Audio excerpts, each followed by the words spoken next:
Good morning, ladies and gentlemen. Welcome back to the All-American Savage Show podcast. I am your host, John Burke. It is Monday. We are alive. We're breathing. We got air in our lungs. It's a good day today. I'm glad I'm spending it with you. Actually, that's a lie. I'd rather be at home, asleep, having sex, doing something else, anything but you fuckers. Oh my God, you take so much out of me. I'm totally kidding. I am kidding. I was only kidding. Good morning, y'all. I hope you had a great weekend. Thanks for being here with me today on Monday. Josh is out of the studio today. He's taking care of some personal business, so you got yours truly, just me. That's it. I hope that's enough for you. I failed so many people in my life. I hope I don't fail you. My parents already don't talk to me. I just loveless relationships. No, I'm totally kidding. Man, this started really like a sympathy podcast. I apologize. I gotta be more upbeat for a Monday. Oh my God. No, great weekend. Great weekend this weekend. Just a lot of time decorating for fall. That's right. Yeah, I'm a basic bro bitch. I'm not ashamed to admit it. I spent some time in Hobby Lobby this weekend and did some shopping for fall so I could decorate the house, put some pumpkins out. Yeah, that's right. I'm domesticated as fuck now. That's just the way it works, you know? I'm not ashamed.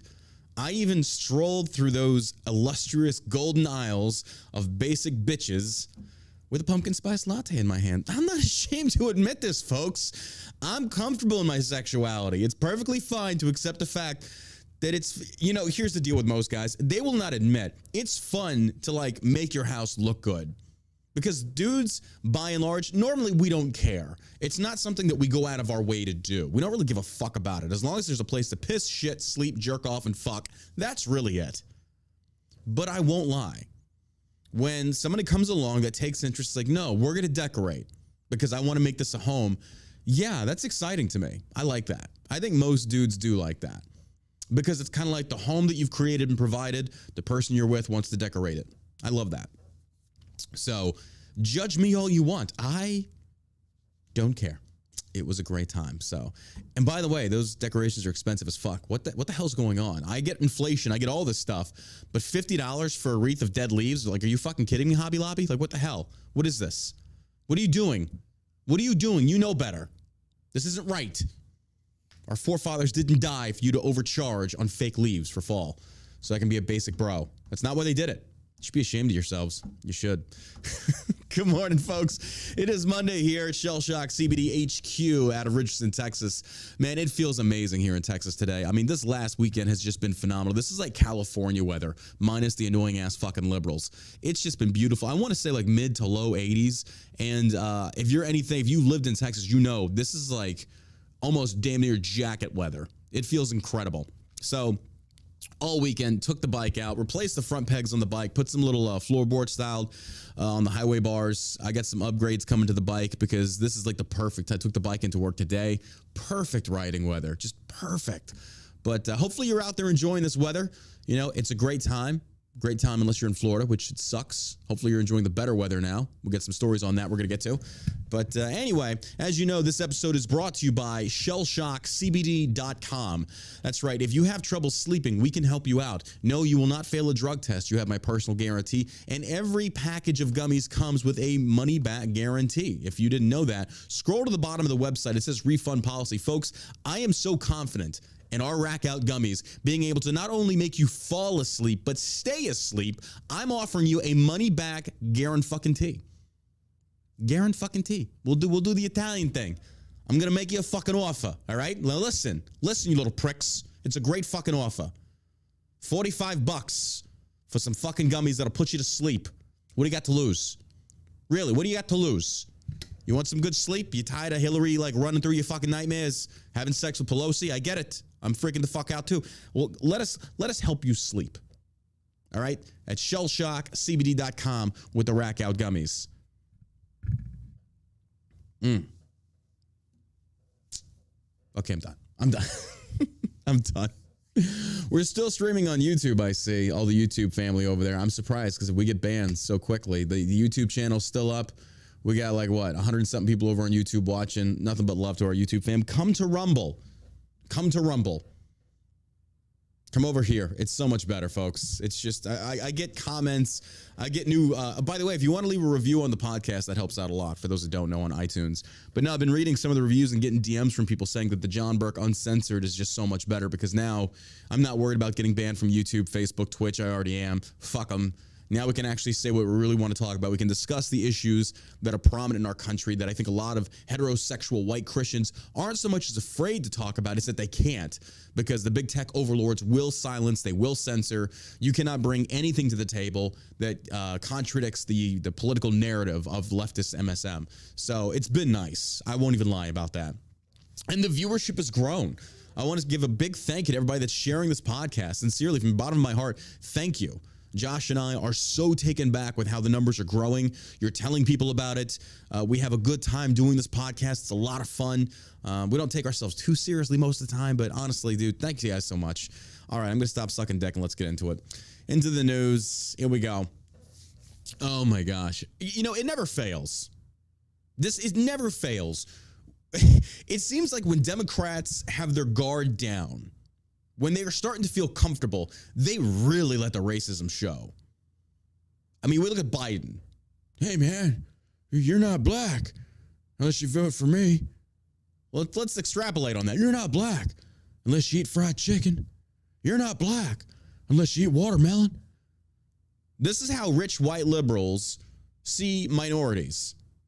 Let's not even sugarcoat this. And a lot of which minorities bring on themselves. Let's not even act like you're not victims or that you are victim. Let's just not even pretend. A lot of these stereotypes exist from a kernel of truth. I'm not even going to play that stupid fucking game. I'm not even going to play it. I hate people that do that. Stereotypes are so... No, they're not. Stereotypes come from a kernel of truth. Granted, not everybody fits those stereotypes. But come on, let's be real here. Anyway, you see white Democrats really let the racism show. When Biden talks about how black people are too stupid to use the internet, or maybe they're too poor to have internet access, or just these natural assumptions, just assuming that every black person in America primarily comprises the lower economic poverty rate, or you get where I'm going. Are you kidding me? This is what Democrats think of black people, folks. Wake up. Seriously, wake the fuck up. If you're black and a liberal, you've got to see this by now. Do you not understand why Republicans are sitting here saying, guys, we're not racist, but we certainly don't want the government supporting you in everything you do? Because if you want to come out of that lower economic poverty class, it's not through the government. They're not going to be there to do it. They're going to give you just enough.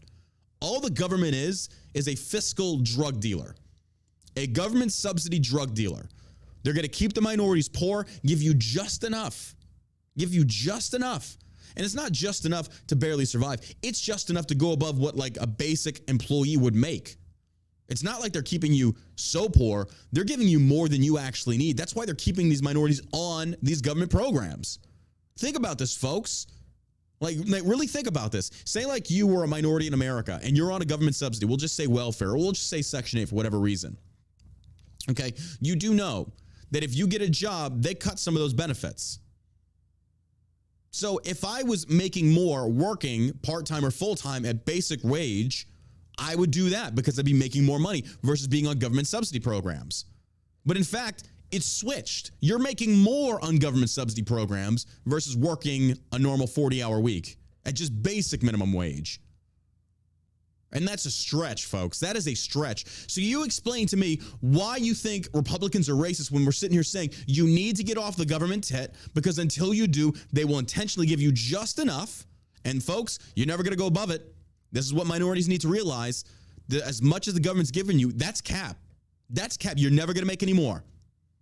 So if you're satisfied with whatever it is that you think you're making, be my guest. And that's why the government gets you. Because they know it's like, oh, that's roll the dice. Do I think I can make more than maybe $4 or $5 grand a month? Ooh, I don't know if I want to roll those dice. And they got you where they want you, folks. Y'all need to wake up. I'm just saying. I am just saying. You explain to me. You want John Burke Uncensored? Let's talk John Burke Uncensored. Where I lived in Plano, Texas, I bought a $275,000 house, about roughly 2,000 square feet, 3-bedroom, 2-bath, 2 stories. Built in like, I forget what it was.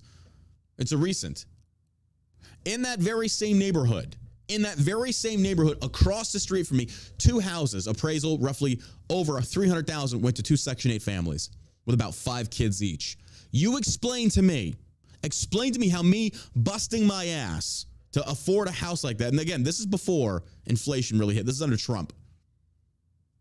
You explain to me how somebody on Section 8 gets put into a housing area that nice.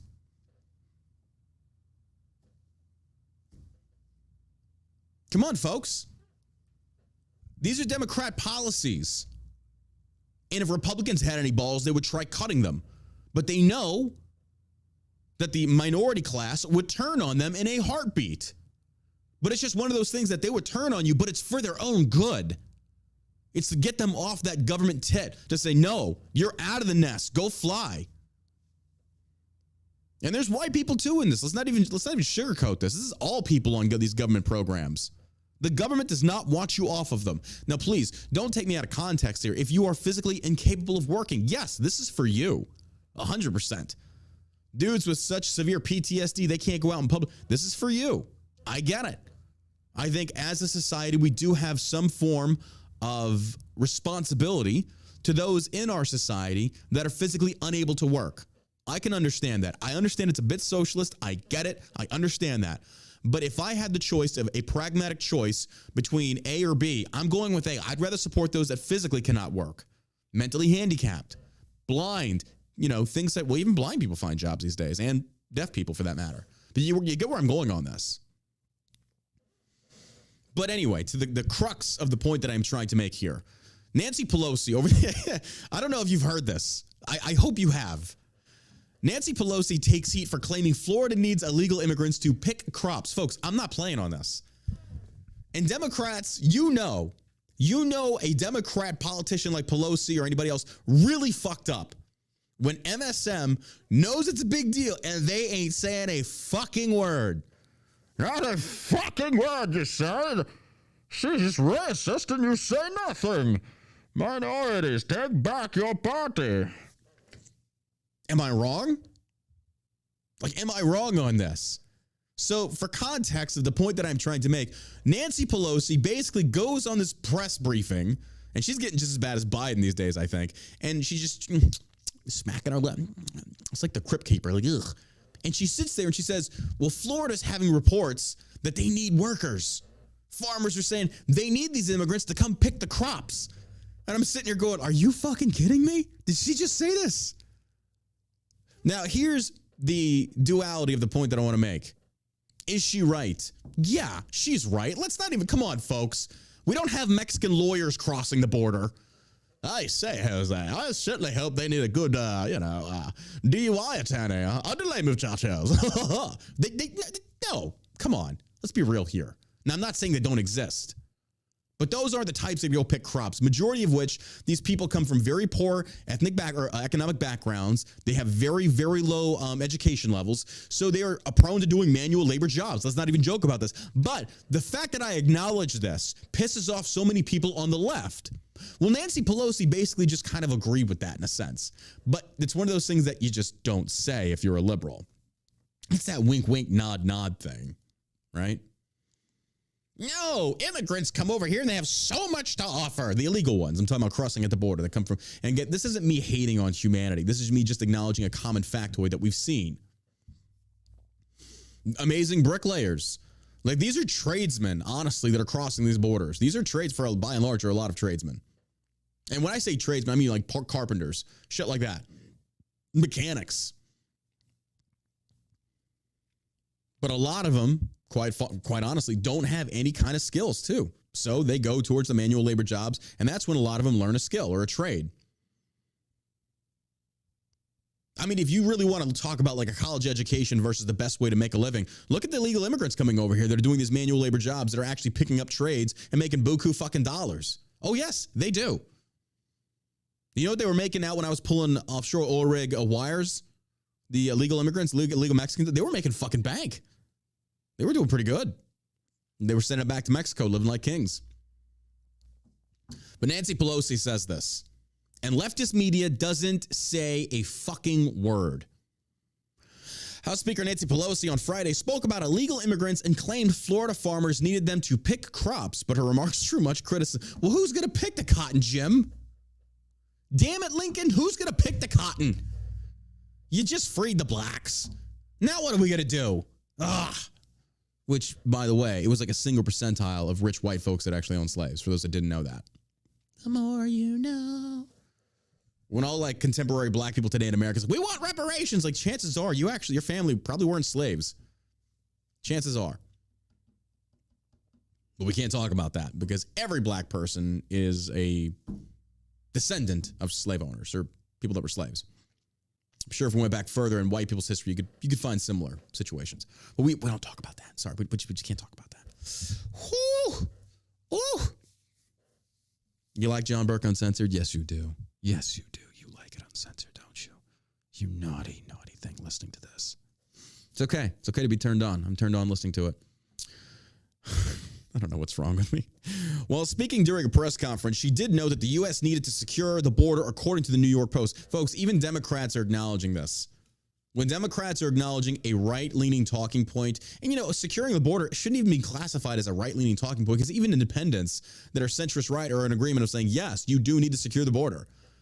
Even libertarians, I hate saying this, real libertarians, they're, you got to secure the border. Without a border, you have no sovereignty. It's the truth. So when you see Democrats acknowledge this, and I like how it's just subtly done, folks. Note how this is subtly done. This isn't like one of those, like when a Democrat admits or when the DNC admits they're wrong, they do it very, very subtly if you can't pick up on it. Because what they do is they apologize as a whisper. Hey, maybe we should secure the border. Hey, maybe we shouldn't defund the police. And then as you go, that whisper turns into a little bit of a louder voice and then a louder voice. And before you know it, you've got Psaki doing a White House press briefing saying that defund the police was a Republican movement. And you're sitting there left going, what the fuck did you just say? I can just imagine like being in a nice suit, like, what the fuck did you just say? The fuck this bitch just say? You mean to fucking tell me? You're trying to tell me to my fucking face that you think that defund the police was a right-leaning talking point? Are you fucking kidding me with this? This fucking bitch, I swear to God. I don't know who the fuck she is. It's the truth. It's the truth, folks. This is what Democrats do. Pelosi's starting it right here. Why do you think she says that? We needed to secure the border. Now, this isn't some grand announcement, but you watch how more of them start coming out and saying this. Just subtle. Again, starts as a whisper, and before you know it, they're going to be echoing the same talking point of the right. Maybe not as loud, but they will. She's already doing it. Biden himself, we talked about this prior to 2020, said, come on, the border's open. Well, Joe, you got what you wanted. Now they're coming across in record fucking numbers. Crime is spiking through all these blue cities. America's on fire, folks. America is on fire. We are not in a good space. Do not get it twisted. Our economy is not growing. It can't grow. I've told you before in previous episodes, I can't even go out and buy another house right now so I can rent it out. And then what do? I take that money, I buy another house. And what do I do with the profits? I spend it on local economy stuff. This is the layman's version of this economic issue that we're in. And that's just real estate investment, which usually by and large is solid advice. I can't even do that right now because a common house that I want to look at like renting out to a common family, probably middle class America, right now they're wanting over $500,000 for it here in Texas. Now, I know maybe you don't have any kind of grasp of what the value is here in Texas compared to like states like New York, but $500,000 in Texas gets you a fucking mansion. Up in New York, it gets you like what, a townhouse? Not a lot. That's why people sell their shit up in New York and come in Texas and they live pretty good. It's the truth. This is Biden's economy. We can't grow. Well, they tried coming after DeSantis, folks. We saw this. I mean, come on. You fucking Ray Charles could have seen this shit coming. As soon as Hurricane Ian hits towards Florida, you know Democrats are going to politicize the shit out of it. The common denominators, if it's weather related, they're pushing climate change. If it's hitting a red state, they're saying that Florida or that governor is not sufficient at responding, yada, yada, yada. DeSantis is killing it right here. He's doing a great job. I will say I am very impressed with Ron DeSantis. I am. And I don't like getting my hopes up. I hate saying that because, again, we've seen this time and time again where a new candidate comes in and they make all these promises, and before you know it, it's like they're a fucking sellout. By the way, that Junior Majewski out of Ohio, he still hasn't made a statement from last I checked. DM'd me. We had a conversation. I won't talk about what we actually said. He still hasn't made a statement, dude. Like, what are you waiting for? You know, the longer you wait, the worse this looks. And again, that's why I told him that conversation, actions, not words. Because he's like, I'm going to make a statement. I'm going to address this. I was like, actions, not words, dude. The military meme community is going to keep coming after you. Acknowledge your stolen valor. And honestly, at this point, dude, just drop out of the race. You've sat on this long enough. You're trying to freaking let this blow over now. It ain't blowing over, man. You fucked up. You fucked up royally. And whoever you hired to run your PR, you need to fire them. They gave you the worst advice possible. Jesus. Anyway, power restored for over 2 million in Governor DeSantis' Florida. Linemen have reportedly restored power for roughly 2 million customers in Governor Ron DeSantis' Florida in the aftermath of Hurricane Ian last week, the governor said on Sunday. That's quick. Now, remember the last show we talked about, we saw the photo images of the power truck standing by like convoy, rows after rows, just ready to go. I was like, dude, I love seeing that. Granted, horrible situation, but I love seeing Americans getting ready to support Americans. It's like, that's what I'm talking about. That's the indomitable spirit of America right there. Guys are just standing by like rough men, ready to go in there and face the elements, face the shitty weather, the poor sleeping conditions, probably shitty food, to go in there and help fellow Americans. That I love fucking seeing. That's America coming together. But then you try and take that with MSM and you rip it apart. You try and tear it down because you people are so insufferable. You're miserable inside. Linemen have reportedly restored power for roughly 2 million customers. The power storm rocked Florida's west coast as Category 4 storm, moving its way across central Florida and exiting off the coast. It strengthened back into a hurricane after being downgraded to a tropical storm and smashed the South Carolina coast last week, making a second U.S. landfall. Prior to the storm, DeSantis assured that tens of thousands of linemen were ready to restore power when the inevitable occurred in the Sunshine State.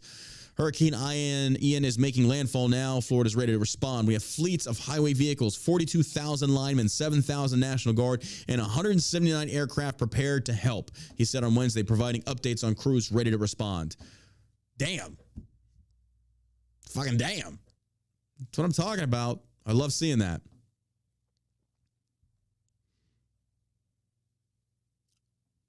DeSantis is out there shaking hands. You see these people ready to go. I love seeing that. Oh, hey, Ryan Fournier got tweeted in this article.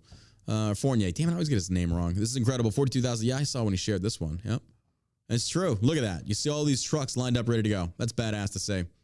But, you know, during this Hurricane Ian fiasco, this article crossed my desk. Well, my feed, rather. My feed is my desk. My desk is my feed. That's the way it works. When I say my desk, I should say my Instagram or my Facebook feed or some shit like that, because realistically, that's my cyber desk. It's where I'm there looking over articles to get ready for the next show and stuff like that. And keeping abreast, that's right, I said breast, of the situations of what's going on in the world. No, I want chicken, either way. Well, when Ian hit, there have been a lot of rescues going on. That's when the Coast Guard really comes out and shines. Now, I know in the military, we give the Coast Guard a lot of shit. That's just the way it works. It's like, you're the fucking Coast Guard. Yeah, does the Coast Guard pull their weight? When it comes to times like this, yes, they really do. The Coast Guard gets out there and they kick ass. They do a very good job. Well, it's interesting. This article comes across my desk, and this is just shows the hypocrisy of what this administration is really about. Biden thanks Coast Guard rescue swimmer he's kicking out over vaccine mandate. Folks, this is real. This is real. This is a real article. It's a real situation. The very same people. And folks, you remember a few shows ago when we had the one guy write in asking me to tell his son not to join the Marines? I never thought I'd ever hear these words come out of John Burke's mouth. Again, 13-year Army veteran, was a drill sergeant time in Iraq and Afghanistan. I never thought I would hear myself uttering those words of don't join. Don't do it. This administration is not worth serving. There's nothing respectable or honorable. And I know saying that about any administration is a real stretch. Let's not even kid ourselves on that. But I'm telling you, this is by far the worst administration I have ever seen. And your life is not worth what they're asking. You're worth more. You're worth way more. Do not waste your life serving this corrupt administration. Anyway, the reason I say this is the guy's son said he's not going to join. He's going to go do something else. So I thought that was a win for freedom. Isn't it a backwards world, folks? Isn't it such a backwards world where I'm sitting here saying, don't join the military if you're a patriot? Isn't it such a backwards fucking world? Never in my life did I think I would ever hear myself say something like this. I love the military. I respect the people that serve. But still, even still, when you have a president that is kicking people out because of a vaccine, why are you wanting to enlist? Case in point, this swimmer goes out there, puts his life on the line, and what does he get? You know, I'm going to go out on a limb here. I'm going to go out on a limb. When this guy is actually like rappelling down to rescue this family and their cute little puppy trapped on top of a roof, and there's water just coming up, you know, the rain's still coming down a little bit, and these swimmers they're ready to go. Chopper pilots are freaking trying to maintain a steady platform in that bird while those winds and gusts are just pushing it everywhere. And that guy is just dropping slowly down as that wind is just spinning him and rocking him back and forth. And he's enduring these elements and this fear because his goal is to get to that family and get him in that bird and get him to safety. That's a lot of dangerous factors, folks. It's a lot of dangerous factors. If you've ever been in a helicopter, you know how flimsy those fucking things are. Now throw in some hard elements like wind and rain. Now, it really scares the shit out of you, right? I'm willing to bet my left nut, folks. I am willing to bet my left nut that while that man descends, I want to see how many women are actually doing this job. I'm not saying they don't, but I would love to see how many women compared to men. Again, there are more women than men in this country. So when we say that a job is not diverse regarding gender also being sex, I know people don't like hearing that, but I don't fucking care. Then my question is, why is that?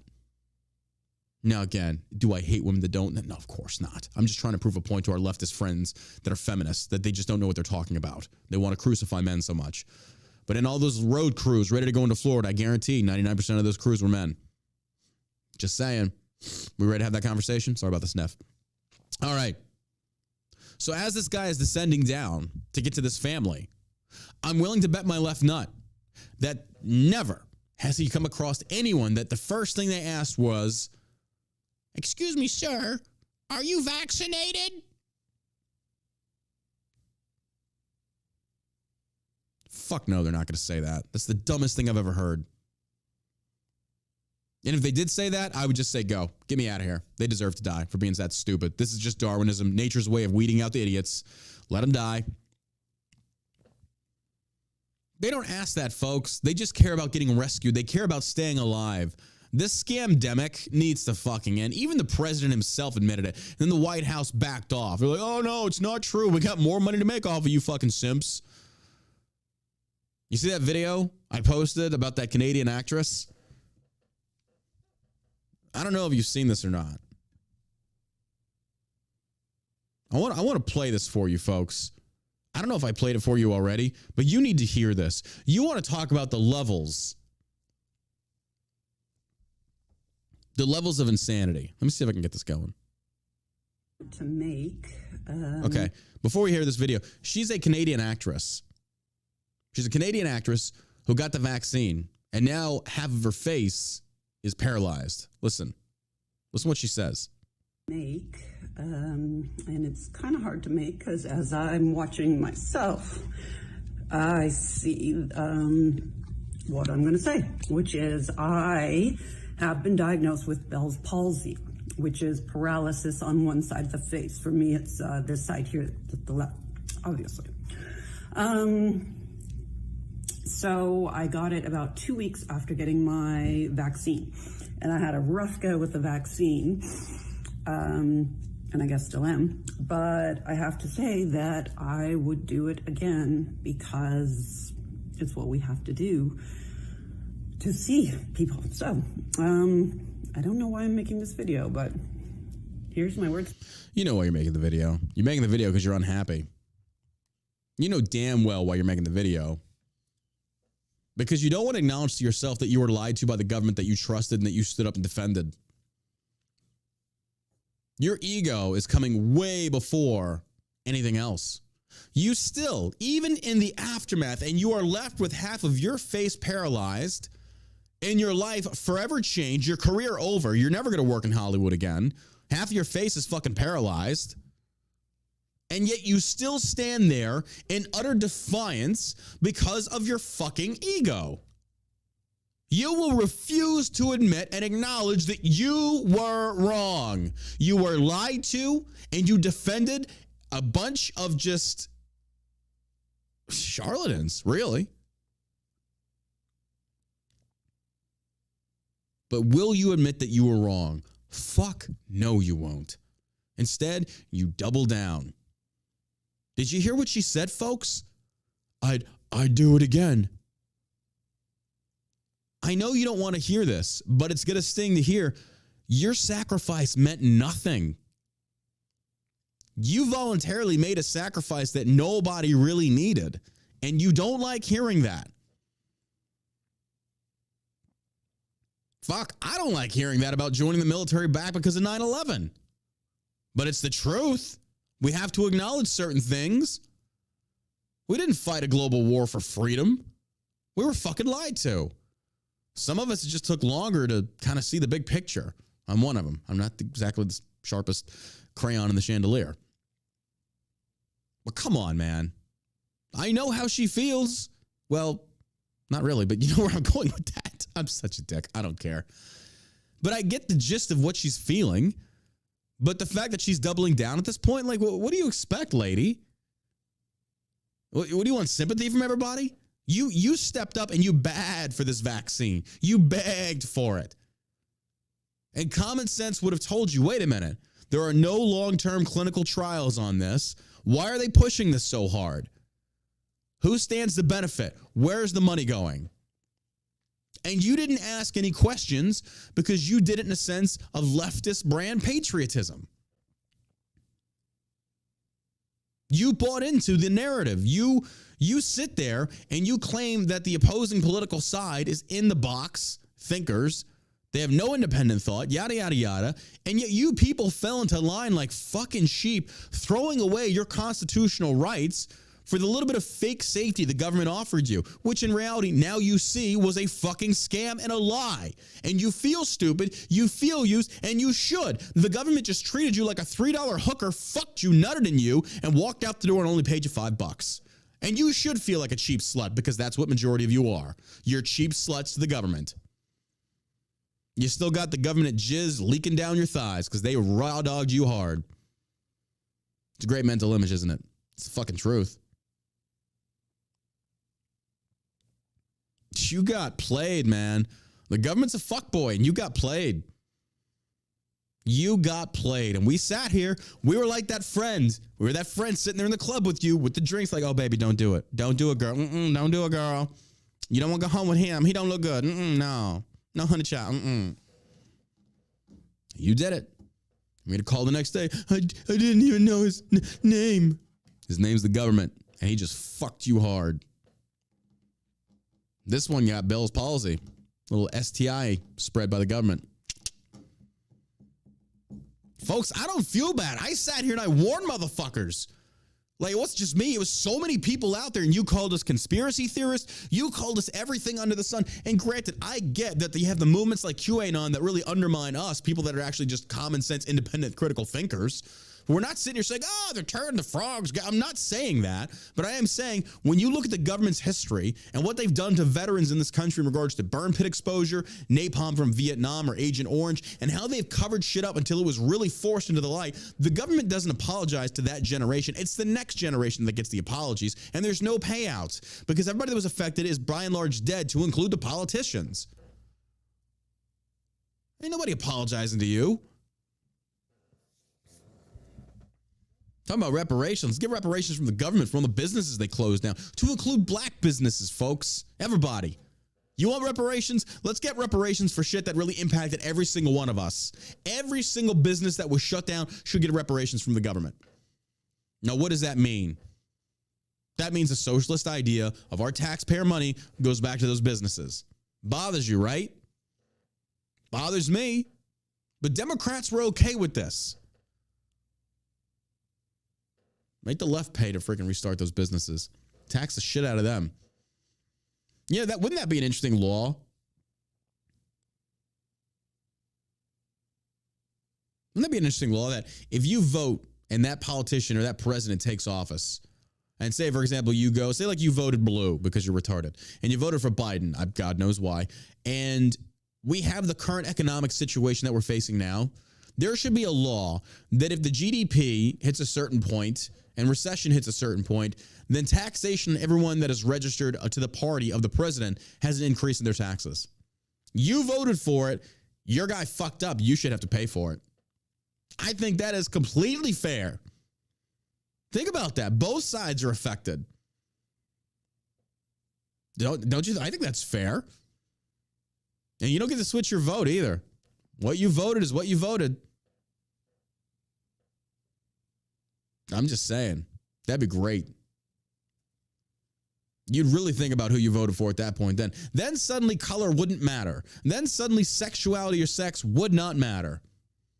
All that matters is what are the qualifications of that political person, that politician, if you will. Oh, I'd love to see that. That's never going to happen. That's never going to happen. Why? Because we're too busy sending billions to Ukraine. We're too busy sending billions to Ukraine. We talked about it last show, another $12.4 billion now.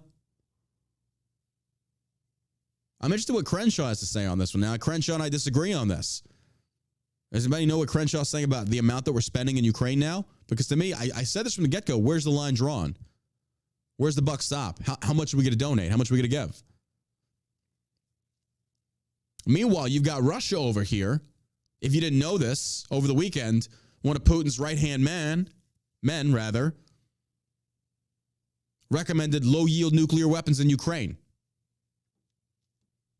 You tracking that? You tracking that?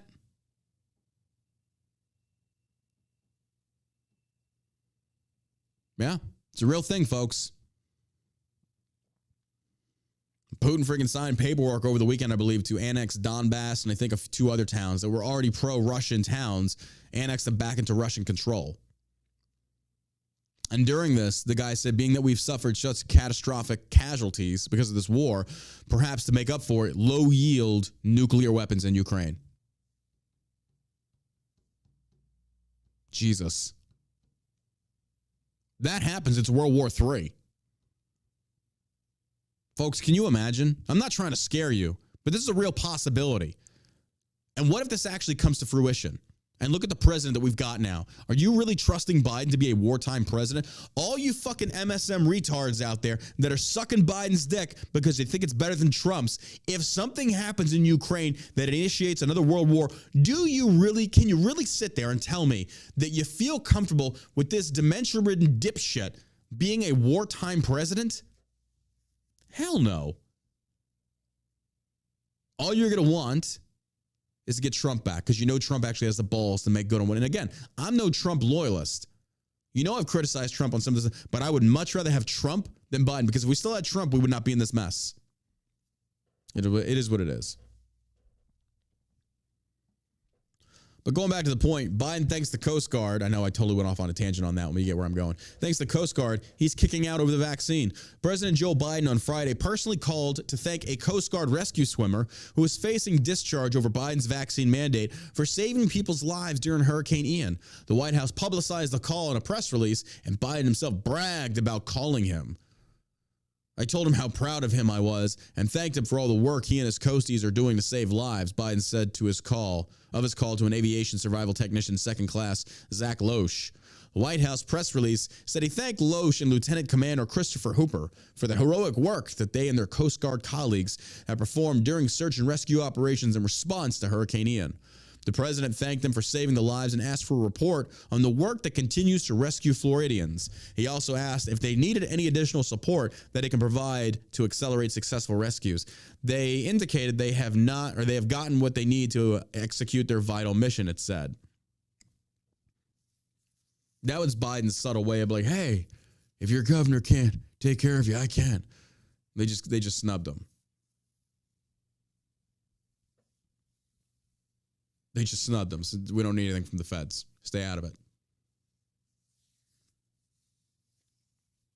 I do got to give a shout out to New York. During one of those press briefings, DeSantis was talking. He was thinking about the states that send supplies. New York was one of them. I'm no fan of Eric Adams. I have to admit, that was big of him after the whole flying illegal immigrants to New York and Eric Adams shitting himself. That's a grand gesture. It doesn't change anything about how I feel as far as Eric Adams is a leader. He's horrible. Black supremacist, 100%. Man, I kicked that cracker's ass. Remember that? Yeah. Still got elected.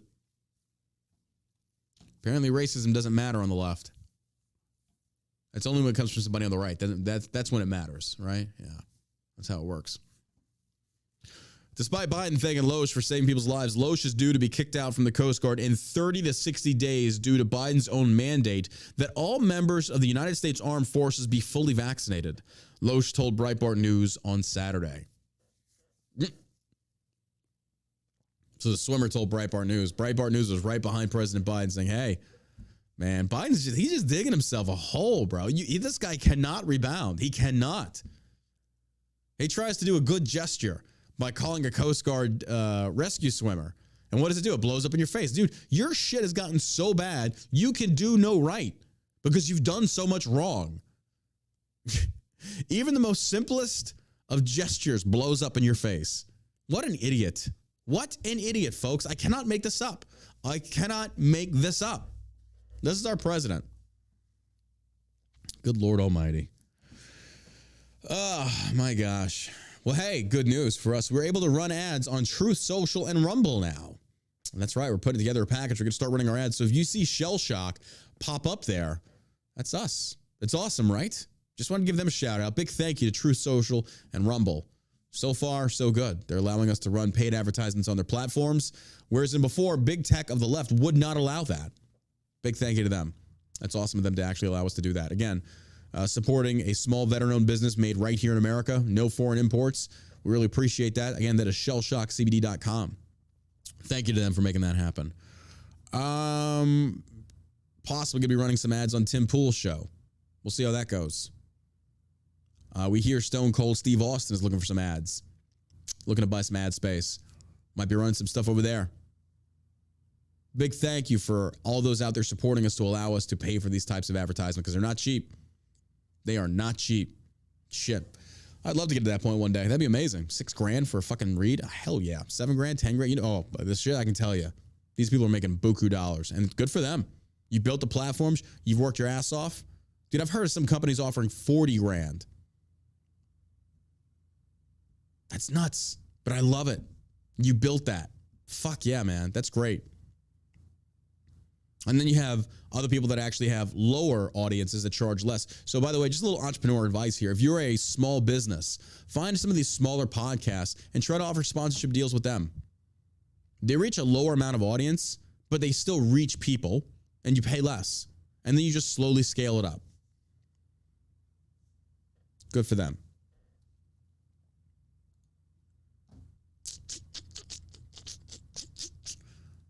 What else we got here? Oh, yeah. I saw this. This dude, who is this guy? This clown. Billy Eichner. Billy Eichner came out and he was talking some stuff about Roe v. Wade being overturned. Another gay leftist Hollywood celebrity. Okay, you want to talk about real talk? I don't know if I really wanted to discuss this on today's podcast. It's a Monday. I wanted to kind of keep it light, but fuck it. We're just going to get into the weeds on this one. I'll be honest with you. People are sick of the gay shit. Now, look, I'm more libertarian than anything. I don't give a fuck what you do, who you want to stick your dick in, or who you want to love. The government should have no business in your bedroom or in marriage for that matter, in my opinion. But people are tired. No, being gay is not normal in this society. It never will be to heterosexual people. It just never will be. It doesn't mean those people hate you. It's just not something that we really care to see. Look, I don't give a shit who you are. You want real talk? Let's talk real talk. When it comes to homosexuality, 2 girls, that's hot as fuck. 2 guys, even women are like, nah, just doesn't appeal to me. It's just masculine on masculine. I'm not knocking it. I'm not trying to criticize you. I'm not even saying that you're bad. That's not what I'm saying. But we have to face certain realities and situations. And the reason I'm saying that is people, by and large, don't want to see male homosexuality on the big screen. We just don't. You ever seen that TV series Outlander? It's about the woman that goes back in time to, like, I think it's like a World War II era. She travels back in time to Scotland back during the, I don't think it's the Dark Ages, but whatever. When they were under hardcore British rule. I think it was during a revolutionary period. I forget what it was. Anyway, if you've seen this, and it started out as a really good show, really interesting. It's like, cool. But then you start watching it, and then one of the main characters is gay, and he wants to fuck the other main gay or straight character. And there's a scene where this actually happens. And I'm sitting there, I was like, I can't watch this. I had to stop watching. Like, it's too much. It's literally softcore gay porn. It's like, no, fucking gross. Can't do it. Can't do it. People don't want to see it. Now, other gay people do, and that's fine. I'm not knocking that. But what I'm saying, though, is by and large, society is comprised primarily of heterosexual people. So when you make a movie and it bombs, it's because the majority of those people don't really want to see anything related to something that makes them uncomfortable, or they don't want to see. And I'm sorry. Actually, I'm not sorry. But if that offends you, too fucking bad. The numbers prove it. Let's read the article. Homophobia. Math proves 95% of gays avoided Billy Eichner's movie Bros. It's about homosexuality. And honestly, here's the thing. It looks like a good comedy. I'm just not interested in it. It's about gay dudes. Like, okay, not a big thing. Billy Eichner is blaming homophobia for his humiliation box office flop, Bros. Except the math proves that gay Americans also avoided Bros in droves. Eichner's Bros, a gay romantic comedy filled with graphic gay sex, was given a wide release in 3,350 theaters with a $25 million budget and a marketing budget that must have at least tripled that. Universal treated Bros like it was a rom-com starring a Sandra and Hugh. Additionally, woke critics lifted this sucker to a 91% fresh at Rotten Tomatoes. What more could Billy Eichner want?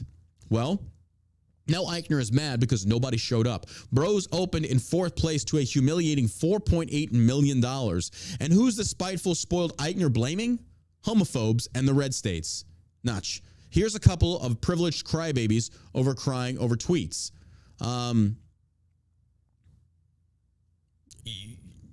Even with glowing reviews, great Rotten Tomato scores, and a cinema score, I said straight people, especially in certain parts of this country, just didn't show up for Bros, and that's disappointing. But it is what it is. Everyone who isn't a homophobic weirdo should go see Bros tonight. You see, this is what you people just don't seem to understand. This is what you don't get. People that didn't want to go see this movie aren't homophobic. Again, let's start with this. Phobic denotes the fear of.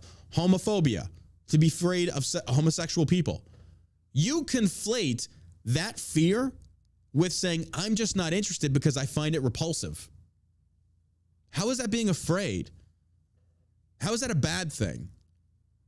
They simply don't have the same preferences as you. That's like saying somebody that prefers vanilla to chocolate has horrible taste. We all know tastes are different. And you want to label them like a racist or some shit like that. That's what you do.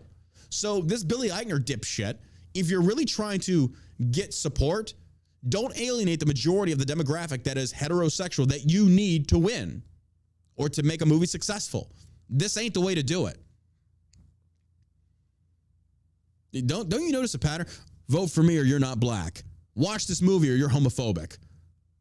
Watch Marvel, where the women scene, where they're all, you women united shit, or you're, misogynist. You Democrats just don't seem to get it or understand. We are sick and tired of you resurrecting this horse and beating the shit out of it to death over and over and over and over. And then you sit there and you clutch your pearls and you play victim when your movies bomb at the fucking box office because nobody gives a shit. And by the way, Hocus Pocus 2, everything I'm seeing and every review I'm reading says it is garbage. It is hot fucking garbage. You think pandering to the woke progressives are going to save you. Folks, I'm telling you, there will be a shift in Hollywood. You're going to see Hollywood shift away from leftist bullshit. Why? Because the movies continue to bomb. And when it comes to Democrats and liberal ideology and shit like that, money talks. Hollywood revolves around money. So if the money is not coming when following the woke progressive, they will go back to what is making them money. And this ain't it, bro. This ain't it. But it's going to take a while for them to understand on a grand scale how much money they're losing. Again, case in point, Top Gun Maverick destroyed box office. Nothing woke about it. It was a good American movie. But you want to push this shit? You're not going to get anywhere. Now, granted, yes. Here's the thing. Good for you for making a gay romantic comedy. Yeah, you probably do need better representation, or at least more representation in that niche. I'll give you that. Hey, good for you. There being a gay romantic movie does not bother me in the slightest. And honestly, I'll be real with you. It did look kind of funny. Like you were making light jokes about straight people. It was good to me. I was like, okay, I might watch that. I might. It's not going to be on those things I want to do. I was like, okay, this actually looks pretty good. It's not like too on the nose. At least that's what I thought from the trailers.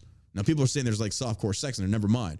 But now all you've done to someone like me is now I'm really not going to watch it. Fuck you. Well, you see, you create enemies where enemies don't exist. And I know this is like difficult for some of you to like really comprehend.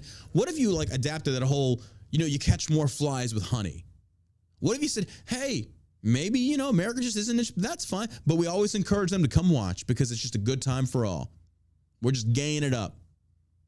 Don't you think you would catch more flies, more viewers that way versus than you automatically just demonizing the opposing side? When are you going to learn that splitting the people is the dumbest thing you can do because you need them all? You need them all to be successful. But once again, these woke corporations, you just don't seem to learn. You don't seem to get it through your thick skulls. You don't get it.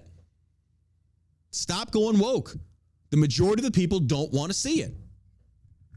Now, if you want to make movies for just liberals, that's what you're doing now, and that's why your movies are bombing left and right.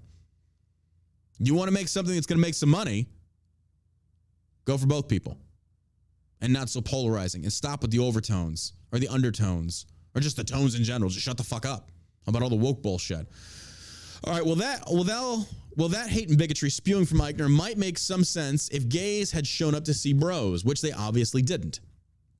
Allow me to do the math. The American population is roughly 330 million. Per Gallup, America's gay population, lesbians, bisexuals, etc., lands at around 4.5%. So that means about 15 million Americans are alphabet people. Because this number is controversial, let's round it down to 10 million. So you have 10 million homosexuals in America. How many of those 10 millions went to see Bros? How about, LOL, less than 5%? Only around 500,000 people saw Bros over the weekend. That's it.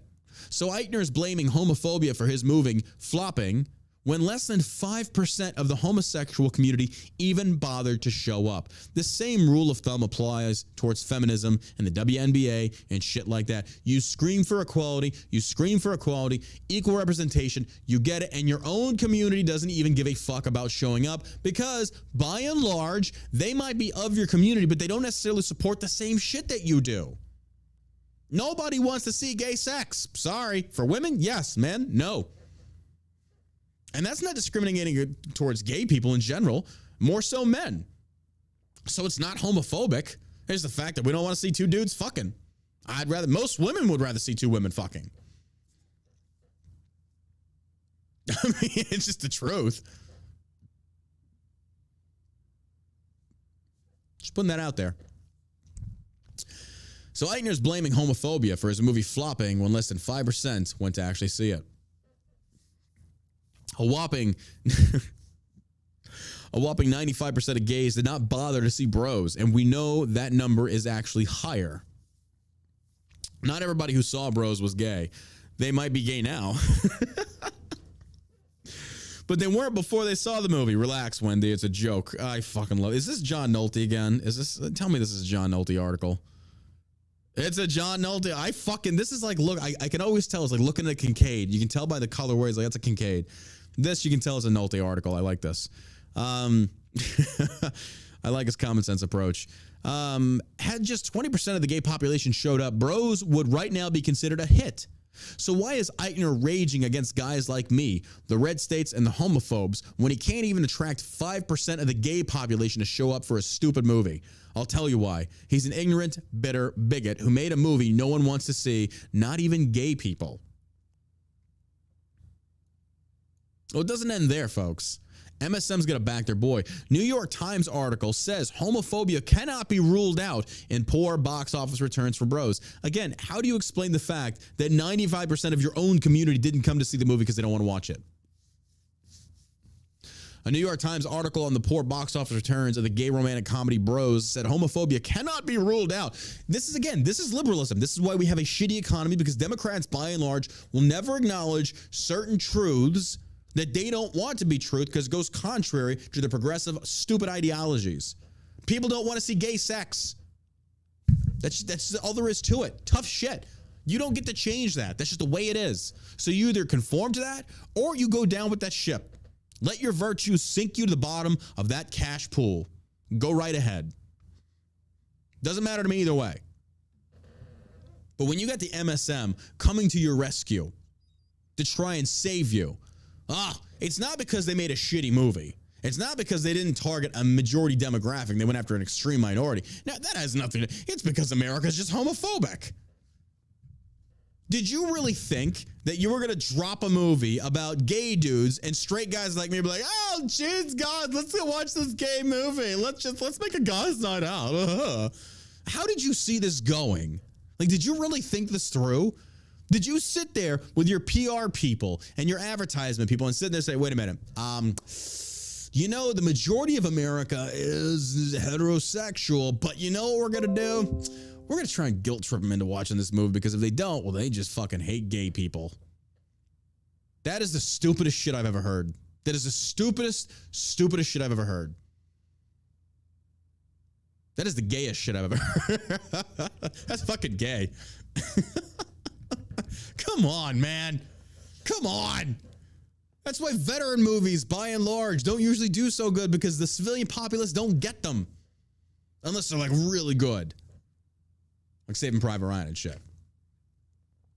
You can't get mad when your movie that you're putting all this work and love into doesn't get hailed and acclaimed by communities that, number one, don't understand it, and number two, don't want to understand it. They don't want to see gay sex. I'm sorry. Nobody wants to see two dudes fudge packing. It's not attractive. It's just not. Two dudes kissing, not attractive. It's not. You can say it is. All you little rainbow warriors, you're like, oh, it's so natural. No, it ain't. I will fucking die on this hill. And I got nothing against gay people. I don't give a fuck. I got a lot of gay friends. But the truth of the matter is, two dudes kissing, like, okay, that's just fucking weird, bro. That's just weird. Doesn't mean I hate him. I'm just not going to kiss him. So, but New York, what went wrong in this case? The Times' Brooke Barnes reported, in going after the widest audience possible, Bros may have fallen into a marketplace netherworld. No shit. Like seriously, no shit. Too straight for gay audiences and too gay for straight ones. Some analysts posited. Several longtime film distribution executives noted that Eichner can be polarizing as a comedic personality, and his star power, at least on movie theater marquees, is minimal. And, of course, homophobia cannot be ruled out. Bros fails at box office as Smile arrives at number 1. The Times noted Universal poured considerable resources into the movie, spending upwards of $40 million on promotions alone. In your box office opening weekend, you did $4 million. Oh my God, you're done. You're done. You lost your ass on that one. The money talks, folks. That's right, Eichner. Embrace the homophobia. The straights have said. The straights have spoken. Man, you really don't want our money, man. You really don't say, I don't want those homophobics' money. Well, you need our money to survive because you just bombed, bro. More, one or two more of these and you're done. You're fucking done. You ain't producing shit anymore. And investors going to look at you in the history of what you've done and say, no, you can't produce hits. I mean, hey, double down all you want, man. And that's what I think he's doing right now. He's trying to use this to, like, in the future when he wants to go to another investor to, like, do a movie with, like, hey, look, this is why this bombed, because Americans are homophobic by and large. Has nothing to do with the fact that you suck at reading the room. Look, I understand that a lot of people, a lot of writers out there have a story they want to tell. I get it. But when it comes to movies and screenwriting and shit like their screenplays, you've got to be writing something that you're going to get a lot of people wanting to see. It's going to resonate with a lot of Americans. If it's going to be a big production, really. I mean, if you're going to pour like a minimal amount, then yeah, that's fine. When you're putting millions upon millions upon millions into this, I mean, it'd be like Marvel making a women-only superhero movie. It would bomb. It would tank. Men aren't going to want to watch it. Hell, women aren't even going to watch it because they know it's not entertaining. And then you sit there and you wonder why you bomb at the box office. This is why.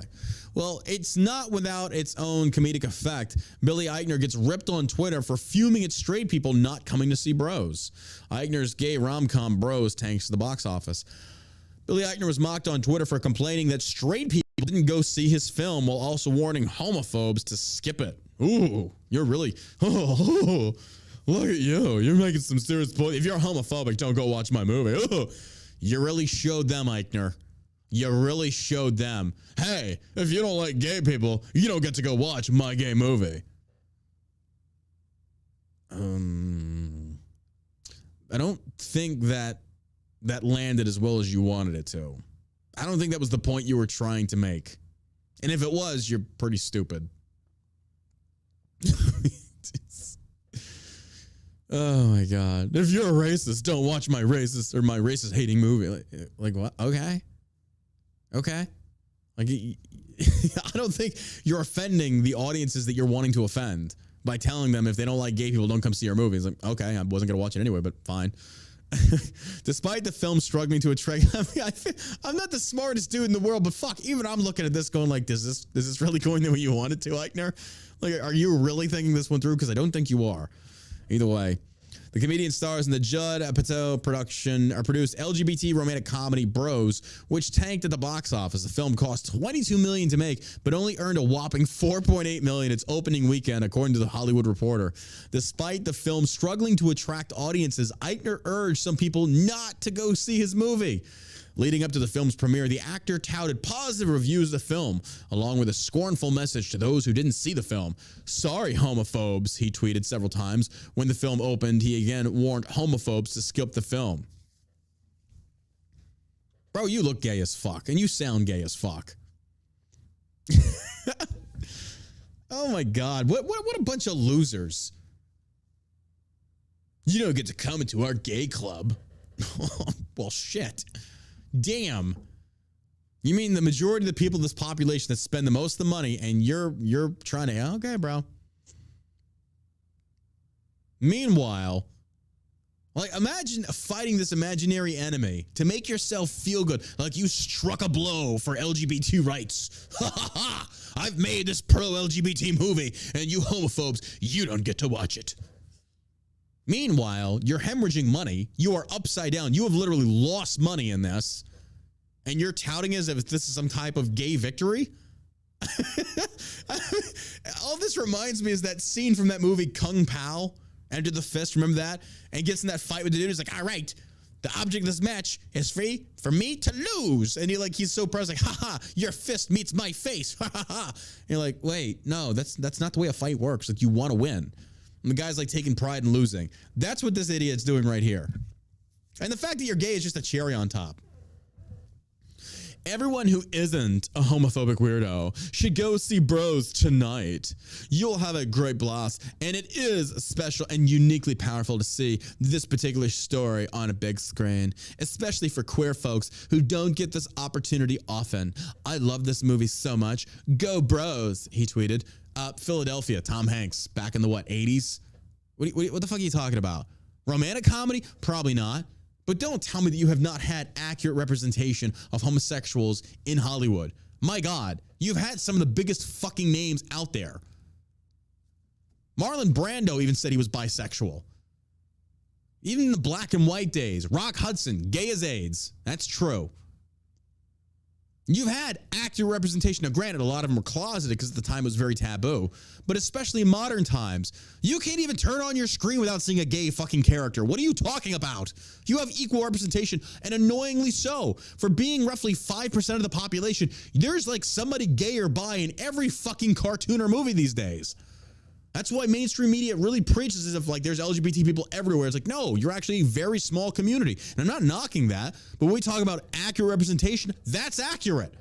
You ain't everywhere. It's more straight people. And then you sit there and wonder why straight people don't want to see your gay shit. Lowered a few octaves there. Got a little carried away. Went a little light. Doesn't take fucking rocket science. I mean, come on, man. And this Billy Eichner douche. That's just the world we live in, unfortunately. Even with glowing reviews, great Rotten Tomato scores, and come on, dude. You know why they gave you great scores. Are you really living in that much denial? Because you're fucking gay. It's a gay movie. If they give you bad reviews, the same monster that you gay people have helped create will eat them. Don't talk bad against the blacks or the gays or the women, because if you do, you're getting canceled. Doesn't even have to say anything about their sexuality, just that the movie sucks. Oh, well, you've already accused people that don't want to go see it as being homophobes, so what are you going to accuse people that give you rotten fucking reviews of being? Is this really any shock to you that you hold people captive? You put guns to these people's heads? And the people are like, yeah, whatever, fuck you. You get mad at. But other people see that you're willing to do that, and they don't want anything to do with you. Or they're not going to be honest with you. Or they're afraid of you. Now, granted, by achieving a certain, or having a certain act positive being committed, for example, great reviews, when your movie clearly sucks, but you were afforded that opportunity, or you were afforded that great review based upon your sexuality, is that not gay privilege? As you Democrats have told me repeatedly as a heterosexual white person, if I am afforded certain opportunities or certain acts based solely upon the color of my skin and nothing to do with my personality or my character, that, by definition, in your opinion, is white privilege. So if we flip the script and do something in regards of homosexuality, and you have a shitty homosexual-based movie, yet you received great reviews when clearly that is not true because the audience, money talks louder than anything, well, then by and large, was it not achieved, those good reviews achieved from you just being gay? So therefore, how is that not gay privilege? But do you see how that gay privilege actually did a disservice to you? Those critics lied to you. So all they've done is made you think, well, it's not me, it's them. Therefore, you're never going to improve at your movie making. Instead, you're going to double down and you're going to make another flop and you're going to double down again. So those critics, realistically, they're enablers. And they're not your friends, because they certainly do not represent, by and large, the majority of America, which is what most critics should be doing. Because then the majority of the people are not going to be agreeing with the critics. It's a critic's job to be the representation of the majority of the people out there. Otherwise, they're worthless. If I see a critic's review over a certain movie that looks really good, and they give it a very poor review, and then I go watch the movie, and it's an amazing movie, I am never going to listen to that critic again. Eventually, that critic's not going to have a job. Sorry to tell you, it's just the truth, folks. It's just the truth. You can hate Daddy Burke all you want, but it's the fucking truth. So this dude needs to wake up, get the dick out of your ears, and listen. Some common fucking sense. They'll double down. They'll blame it on homophobia, blah, blah, blah, blah, blah, blah, blah. Then you have Noam Bloom says, haha, suck at homophobes 3 times. What the fuck, the homo? Yeah, again, he's patronizing these people. Noah Bloom is posting clips from this movie of gay scenes. And so he's saying, as if he's being this Eichmann douchebag, or Eichner, or whatever, he says, haha, suck at homophobes. Haha, suck at homophobes. Haha, suck at homophobes. What the fuck, the homophobes didn't see my movie. You're sitting there coming after us, even in the opening week of your movie, and now you're expecting us to go see your movie? Hell no. Florida Governor Ron DeSantis' aide, Christina Pusha, also mocked, buy my product or else you're a bigot. I love that. Even DeSantis' crew is making fun of you. I love it. They don't give a fuck.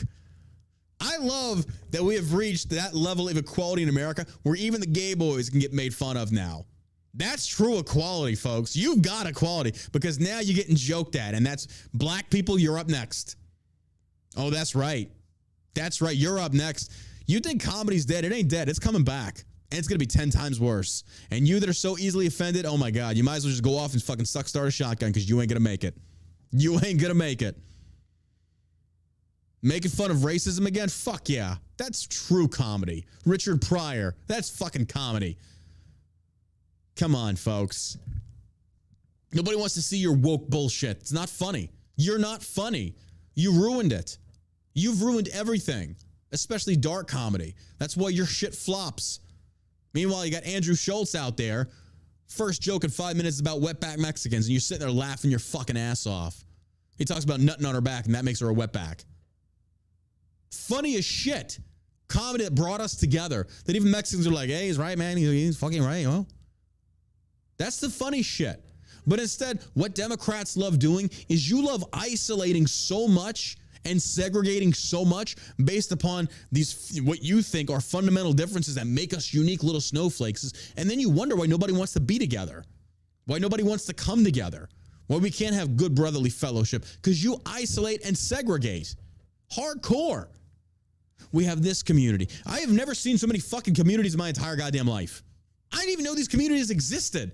I thought we were just humankind. I thought we were just Americans. But apparently now, everyone has to have this community over here, this community over here, this community. This community. Like, oh my God. Don't say this or you offend that community. Don't make a fat joke or you offend the fat community. Don't make a skinny joke or you offend the bulimic community. There is no community that you will not offend. So here's a good rule of thumb. Fuck them all. It's a great way to live your life. Fuck them all. Make fun of them all equally. What are they going to do? Especially the fat ones. Run? Fuck no. Energy crisis over in Europe, told to prepare for long, cold winter ahead. We've covered that one before. All right. I'll end it with this. This is an interesting article.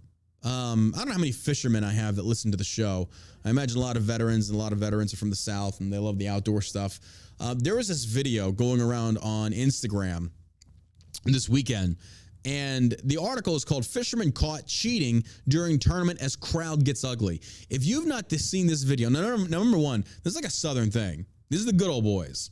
These are backwoods country folk. They love fish. Not all of them, but you get where I'm going. That's the type of crowd. Good old boys. Your word is your bond, honor amongst men, yada, yada, yada. That's how it is, all right? That community. Another community. Or we got a fishing community, apparently. So you don't fucking cheat. You were raised better than that. Your mama did a better job raising you. Well, in this video, you hear an audience surrounding this one dude, who apparently is the culprit, looking down at somebody else with holding the fish he caught in a box, a little crate. And he's picking the fish up, gutting it, opening up, and little weights are falling out. Little fucking looks like iron balls, iron weights. This guy would catch these fish and stuff weights through their mouth, also fillets. He would buy other fish fillets and cram it down the fish's mouth to make it way more. Now, I saw this video. I was like, okay, that's fucked up. But no, this dude apparently has won tournaments, and he's cheated. A pair of fishermen were stripped of their $5,000 tournament win after judges in Ohio discovered that they had put lead weights inside their catch, also faced the wrath of a furious crowd on Friday, according to a video of the scene. Chase Kaminsky from Pennsylvania and Jake Runyon from Ohio initially won the Lake Erie Walleye Trail Championship in Cleveland, Ohio's Gordon Park, on September 30th. They were awarded a $5,000 prize for their big win. The duo's catch weighed in at 33 pounds, nearly double what their nearest competitor had caught, according according to the Daily Mail. But the extreme difference in weight spread apparently caused concern. And the tournament director, Jason Fisher, soon decided to gut one of the fish entered by Runyon and Kaminsky. That is when the weight of the matter began to sink in. Inside the fish, the judge found lead sinkers, and it was realized that the two fishermen stuffed the weights inside their catch to make them weigh more so they could get the win and win the tournament. After cutting the fish open, Fisher abruptly announced to the crowd, "We got weights on the fish," and the crowd was not happy about being duped. Folks in the crowd began suggesting that the fishermen be arrested for attempted theft of the prize money, and Fisher angrily wondered how many other tournaments these two cheaters had won, and Ryston stood by, stone-faced and silent. It turns out it could be quite a few events they rigged. Nevertheless, these two suspected cheaters have a long list of first prize wins under their belts, and one of their wins was a big deal. Kaminsky and Runyon won the Blaster Walleye Fall Brawl and the Walleye Slam to earn the Lake Erie Walleye Trail Championship in December of last year, and the prize money came at a whopping $306,000, Sports Tiger reported. The pair have won other tournaments in which boats were prizes too. Unsurprisingly, since Fisher's outing, the two have been banned from Ohio's Lake Erie Walleye Trail Championships pending more investigation into their past wins. There have been other allegations lodged at the pair too. The Mail added that the two were accused of hiding previously caught fish and adding them to the fresh catch at the Ross Walleye Roundup, causing even more suspicion. Like, these dudes are some fucking cheaters, man. Good Lord. I just saw this. I saw the guys gutting the fish. Let me see if this video shows it. Yeah, you see these guys pull them up.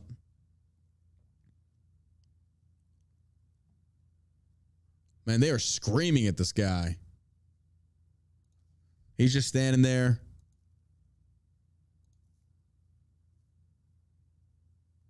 I guess this is where they're weighing the fish. You're watching it now. Yep, they're putting them down. Yeah, it pretty much shows what happens there. You can Google the article. It's out there. But good Lord. These guys like cheated by adding weights to their fish, and they've made bank. Bank. But if you go watch the video, that crowd turned ugly fucking quick. Even I was like, those dudes are about to get their asses beat. They're about to get the shit kicked out of them. Because those redneck boys, they don't play around. They do not fucking play with. That is one group of people you do not fuck with. Those dudes, you're going to get a country ass whooping. I mean, it's the truth. It's crazy, huh? I never knew that you could do stuff like that. Again, I'm not a huge fisherman, but you get where I'm going on that. Well, folks, that does it for today's episode. Hey, if you liked today's episode, if it made you think, made you laugh, made you cry, whatever the case may be, do me a favor, hit that share button, tell your friends, and also don't forget, we are giving away combo deals of our Tipsy's Body Works, the aftershave, and the cologne if you sign up to be a Patreon member on the All American Savage Patreon.